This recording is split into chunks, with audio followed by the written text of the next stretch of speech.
ഇതുണ്ടല്ലോ കാനഡയുടെ സ്വന്തം ഡോളറമ്മ. കാനഡയുടെ മാത്രമല്ല കേട്ടോ, അതായത് കനേഡിയൻസിൻ്റെ മാത്രമല്ല, നമ്മളെപ്പോലെയുള്ള ഇമിഗ്രൻസിൻ്റെയൊക്കെ ഇഷ്ടപ്പെട്ട ഒരു സ്റ്റോറാണിത്. കാരണം ഇവിടെ നമുക്ക് വളരെ വിലക്കുറവിൽ എല്ലാ stationery, utility, cleaning, toys, kids items ഒക്കെ നമുക്ക് ഇവിടെ കിട്ടും. മാക്സിമം പോയാൽ $5. $5 അകത്ത് നമുക്ക് അത്യാവശ്യം ഉപയോഗപ്രദമായിട്ടുള്ള ഒരുപാട് സാധനങ്ങൾ നമുക്ക് ഇവിടെ നിന്ന് കിട്ടും. അപ്പോൾ ഇവിടുത്തെ ഒരു പോളിസി എന്ന് പറഞ്ഞു കഴിഞ്ഞാൽ എക്സ്ചേഞ്ചും ഇല്ല, റീഫണ്ടും ഇല്ല. അപ്പോൾ അതുകൊണ്ട് നോക്കിയും കണ്ട് സാധനങ്ങൾ മേടിച്ചോളണം. പിന്നെ ഭയങ്കര ഹൈ ക്വാളിറ്റി പ്രൊഡക്ട്സ് ആണെന്നൊന്നും നമുക്ക് പറയാൻ പറ്റില്ല. ഇവർ കൂടുതലും ഐറ്റംസ് സോഴ്സ് ചെയ്യുന്നത് ചൈനയിൽ നിന്നാണ്. അതായത് നമ്മുടെ ഇന്ത്യക്കാർക്ക് മാത്രമല്ല, കനേഡിയൻസിനും ചൈനീസ് പ്രൊഡക്ട്സ് പ്രിയമാണെന്നാണ് അതിൻ്റെ അർത്ഥം. ചൈനയിൽ നിന്ന് മാത്രമല്ല കേട്ടോ, ഹോങ്കോങ്ങിൽ നിന്നും നോർത്ത് അമേരിക്കയിൽ നിന്നൊക്കെ ഇവർ പ്രൊഡക്ട്സ് സോഴ്സ് ചെയ്യുന്നുണ്ട്.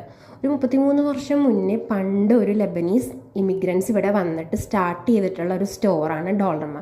കാനഡയിൽ ഒത്തിരി സ്റ്റോർ ഔട്ട്ലെറ്റ്സ് ഇവർ ഓപ്പൺ ആക്കിയിട്ടുണ്ട്.